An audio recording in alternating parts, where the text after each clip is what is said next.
Alright, this is part 2 of how I learned to speak Spanish. So, as I mentioned, between 2004 and 2006, I was studying at UC San Diego, getting my major in economics, and also taking a few classes in Spanish on the side. I participated in a Latin American group called MECHA, who had huge political agendas that I didn't really agree with. But really the main purpose of joining that group was to have a large constituent of people that I could practice my Spanish with. And for that reason, it was definitely worth it. I made a lot of great friends. Some of my friends, I used to go to Tijuana with them back when Tijuana was, or sorry, Tijuana, right? Can't valorize the jota too much there. We used to go to Tijuana pretty often, and it was a really amazing experience. Back then it was a lot safer, of course. So, and around that time I would basically just speak with whoever I could. Whenever I met somebody in any walk of life that spoke Spanish, whether it be a student or maybe somebody working in my apartment, cleaning woman, whatever, I would just talk to them. Ask them how they're doing, talk to them a little bit in Spanish. And at that time, I was very conscious of thinking of whether somebody might be offended that I speak to them in Spanish. And this is something that I've kind of dealt with throughout my entire Spanish-speaking lifetime.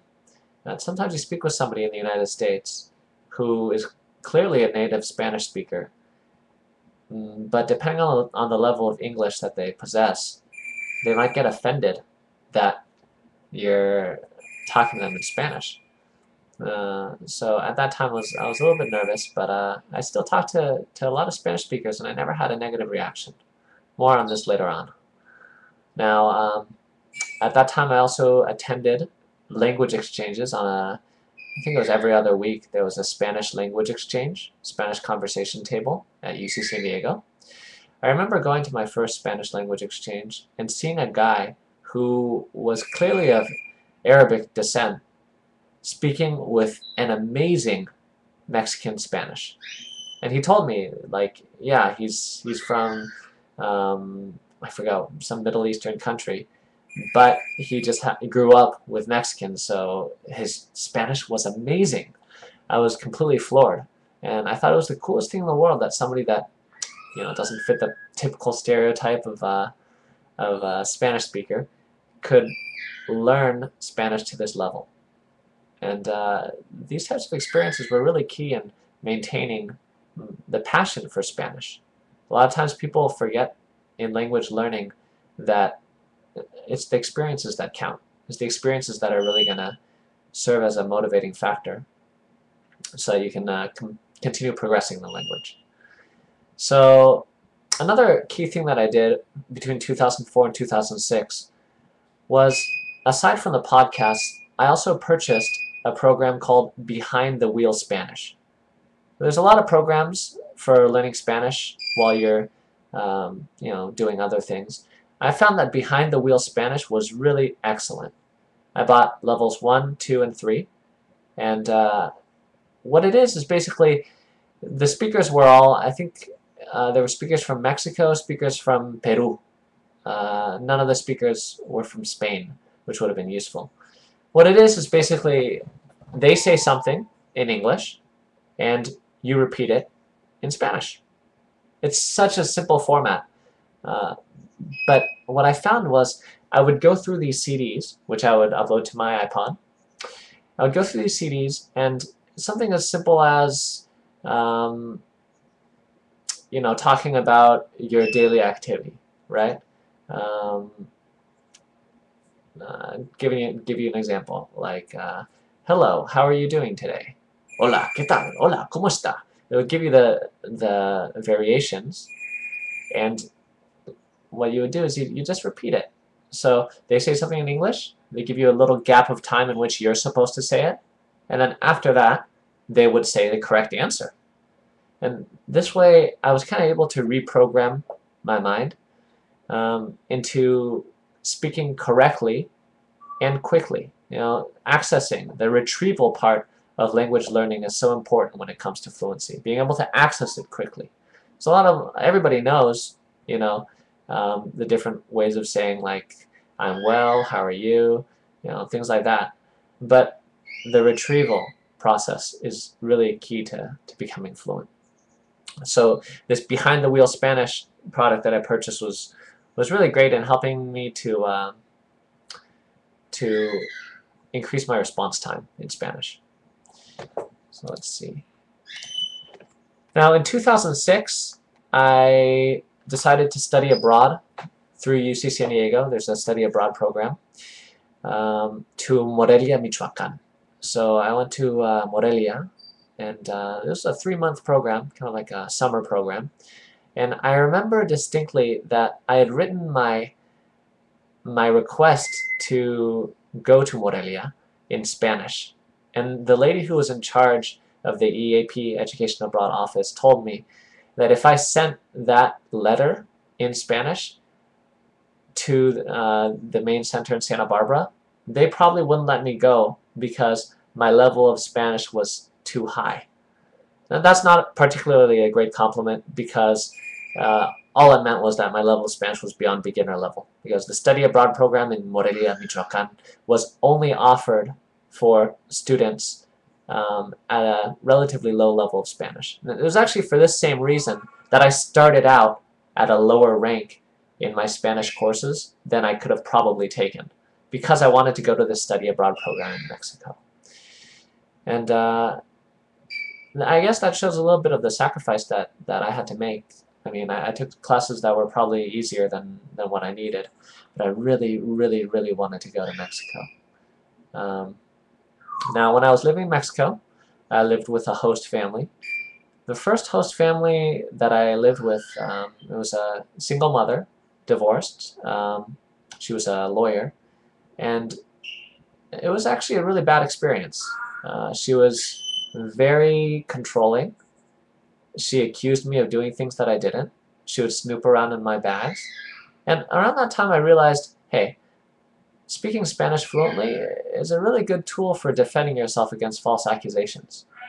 So I remember this woman, she actually took it up with the director at San Nicolás de Hidalgo, which is in Morelia. That's the university there. She took it up with the director. She accused me of slamming the door, of being rude, all of these things that I didn't do. And I remember at that time I was just so distraught and so frustrated that I went, I spoke with the director, I ended up breaking down, crying, explaining everything in Spanish about how this woman was really making my life miserable. I appreciate everything that she did for me, don't get me wrong, but we really had a bad relationship there. The second host family, luckily after certain things happened, like she would always move around my stuff, things like that. Eventually I just said, hey, I'm sorry, I'm leaving, I can't take this anymore. So they hooked me up with a second host family, which was much, much better. Really warm family, wonderful food. And that was one of the best experiences of Mexico. They had a little chihuahua named Chispa who would run around the house. It was a great experience. Now, I'd say that my greatest leap in fluency occurred when I met my Mexican girlfriend, my Mexican ex-girlfriend. We'll call her Angelica. Okay, so I dated her for around 7 months, and I met her at a bar in Morelia. Interestingly, I met her through a language exchange, and basically we started going out. I fell deeply in love with her, and over the next 7 months or so, we would speak every single day in Spanish. I was only in Morelia for around 3-4 months max, so we were long distance for a while. But when I started to go out with her, I would basically practice my Spanish, and I asked her to correct me. And she would correct everything that I said wrong. She would correct any mispronunciation of words, things like that, she would correct. And I think that's really key to learning Spanish as well, learning any language really. It's just having a certain level of humility with your Spanish, and understanding that if somebody's correcting you, It's probably because they want to help you. You know, a lot of people get offended when I correct their Spanish or their English, and that's not a productive mindset. You have to take everything with a great degree of humility, especially when it comes to learning languages. Even these days with my Spanish, and hey, with my English too. My English is deeply flawed and Californian, the Northern Californian, lots of things that are probably not correct. You have to approach any language with a lot of humility. If you're not humble, you'll never learn anything. So Angelica would basically correct me every single day, and it was a really great experience. She introduced me to on a deeper level to the Mexican culture, and Mexican food, of course, and she showed me a lot of different areas, places in Mexico that I'd never visited before. And you know, dating a Spanish-speaking Latin American girl was a really very different experience culturally. When we compare it with, say, dating an American, you know, because the level of communication, and I'd say to a degree the level of demonstrating your affection is very different than what we do in the United States. And I think that was also a really great experience, cultural experience for me, because I learned at that time that when you're speaking Spanish, it's not just translating from English to Spanish. It's really a completely different mindset. So when I'm speaking with Mexicans, for example, I love Mexico. If I could, I would go back. Um, I absolutely love Mexico, even though I chose the Spanish Castilian accent. I love Mexico. I would say, when I'm talking to Mexicans, I speak nicer. I speak like more buddy-buddy than, say, when I'm talking with a Spaniard that I've never met before. There's these cultural frames that are so important when you're talking, when you're learning a new language, to adopt a certain cultural frame and use it when it's appropriate.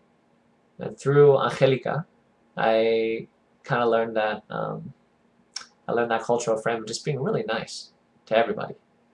And that's been something that's really helped me with my Spanish. Alright, I'll go on to part 3 next. Thanks for anybody who's watching. I know this is long, and I apologize that I don't have the experience to kind of paste everything together. This is my first time using YouTube. But we'll put up part 3 next. In the next part, I'll talk a little bit more about my trip to Mexico, then talk about my Spanish obsession period in 2007, and we'll finish up with my study abroad in Spain. Okay, thanks a lot. Bye-bye.